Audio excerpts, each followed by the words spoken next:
you've never driven a car before or need a refresher on the basics, you're in the right place. I'll guide you step by step.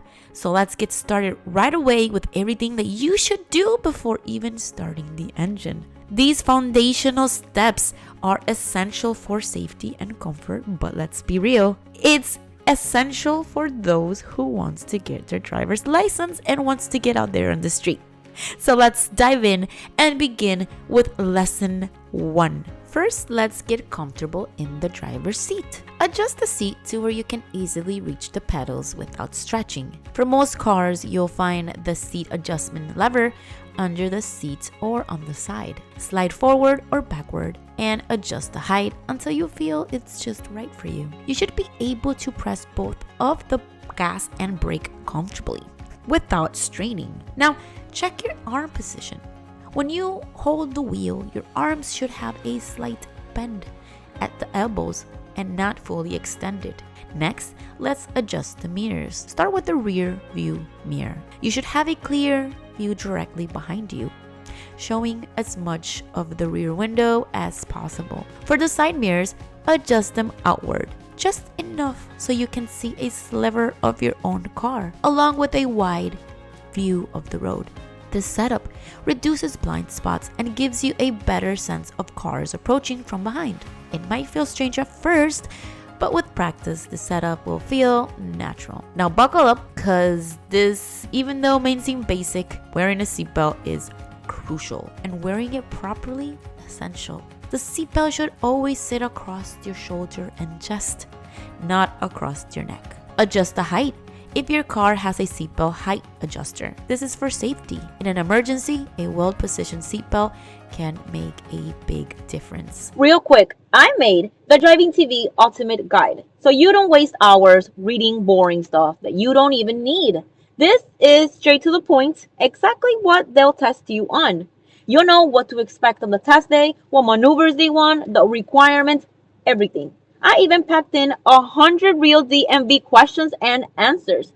If you want to pass on the first try, grab it now, links in the description. Also, take a quick look at where your airbags are in your car. Typically, there's one in the steering wheel and sometimes on the dashboard in front of the passenger seat. Understanding the dashboard and controls are another important one. Let's get familiar with the dashboard. This is where you'll find important information about your car. The speedometer, which shows you how fast you're going, super important, and is usually located right in front and center.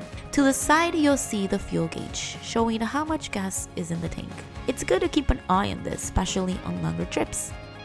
You might also see warning lights. These lights turn on briefly when you start the car, and it's just to check the systems, but usually they should go away after a few seconds. Now, if they stay on, it might indicate an issue, which you should check out. Also, locate your hazard lights button, usually marked with a red triangle. Hazard lights are used to signal to other drivers if you need to stop unexpectedly or if you have an issue or an emergency with your car. So it's crucial to know. So let's go over the pedals. In an automatic car, you'll see 2 pedals. The right pedal is the accelerator, which makes the car go faster, and the left pedal is the brake, which slows or stops the car. Use only your right foot for both pedals. Keep your left foot on the floor. This might feel strange if you're used to walking or using both feet, but using only your right foot helps avoid accidental pressing of both pedals at the same time. Now, look at the gear shifter. In most automatic cars, you'll see letters like P, R, N, and D.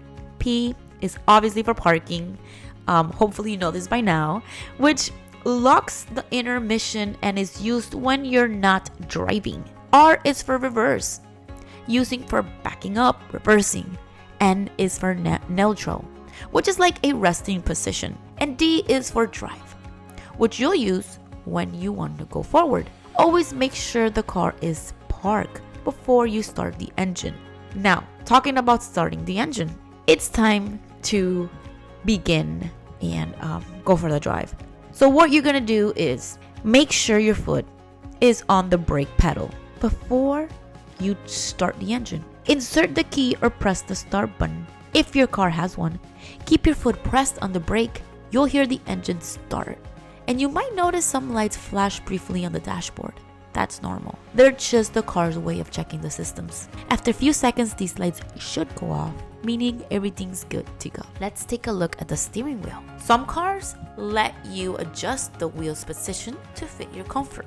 You might find a lever underneath or to the side of the wheel that allows you to tilt or pull the wheel closer to you or further away. Ideally, your hands should be in a comfortable 9 and 3 o'clock position on the wheel. Not only does this help with control, but it's also the safest hand position if the airbag deploys. Next up is parking brake. You'll usually find this either as a lever near the center console or as a pedal on the left side. The parking brake is also called the emergency brake, and it helps secure the car when parked. Before you start driving, make sure it's released. This is especially important if you're parked on a hill or incline, as it keeps the car from rolling. To release it, you usually need to either pull a lever, press a button, or push down a pedal. Remember to engage it again when you park the car. Now let's go over some essential indicators and lights that you'll need while driving. The turn signal lever is usually on the left side of the steering wheel. Push it up to signal a right turn and down for a left turn. Remember to use your signal whenever you're changing lanes or making a turn. It's not only a courtesy to other drivers, but also a requirement by law. Your headlights are another important control. There's usually a switch or a dial on the dashboard. Make sure that you know how to turn on those headlights, high beams, and if you have them, your fog lights. Using the right lights at the right time helps other drivers see you and improves safety. Now, before you're ready to roll, let's do one final check. Make sure the area around your car is clear, especially if you're parked near pedestrians or obstacles. Also double check that all doors are securely closed. Look around the car to make sure everything is safe. It's always good to take a breath, relax, and make sure that you're comfortable before starting to drive. That is it for part 1 of how to drive from scratch. These foundational steps are the building blocks of safe driving. In part 2, we'll take a step further and actually start moving the car. So do not miss out. You do not want to miss out part 2. I want to thank you before ending this so much for watching this video. And if you found it helpful, remember to subscribe for more driving tutorials to help you get comfortable behind the wheel. With that being said, my friends, I will see you on the next one, and safe driving.